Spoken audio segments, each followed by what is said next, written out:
Rick, we've already seen big trades. We've seen guys move to everybody is moving out west. I mean, you've been out. Everyone seems to be migrating out. Well, west. everyone except Gordon Hayward.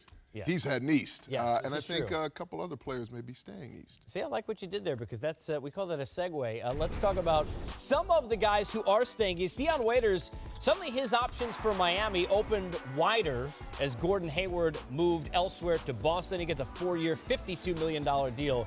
Did a terrific job, shot the three well last year. Other teams like the Knicks were involved, but he stays in Miami. Coming off the T and 3, as Chuck Woolery would say, talk to Swaggy P. Going to the Warriors, a team that likes to shoot from beyond the arc. He's going to get some good looks there. He said before last season he had one hand out of the career grave. He had a fantastic season and now jumps on board to a winner. Typically went north. This is true, right? Moving different directions. This does go south, though, unfortunately, for Monte Ellis. Waived for the Pacers, but maybe he gets an opportunity. This is a guy used to be with the Warriors, used to score a lot.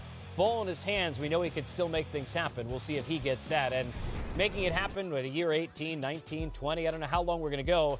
Richard Jefferson and Vince Carter are going to try and outdo each other. RJ is back. He said in his road trip and podcast he will return to the Cavaliers.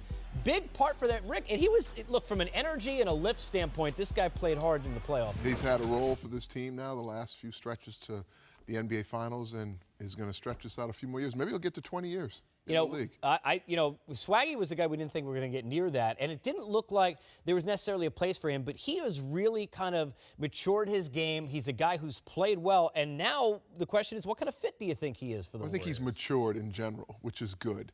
I love the fit because of the style of play. You think the D'Antoni system in L.A., where he really had his best year, was this up-tempo style that we're seeing the Warriors play successfully. Now you put him on the floor with those other three guys. We see he can shoot the three ball.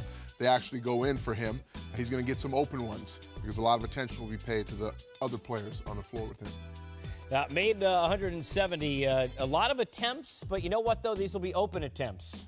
Now, with all the different options that they have, and you look at him, Livingston comes back for 3 years, able to lock up Iggy. They're in really good shape, and they love McCaw getting more minutes as well.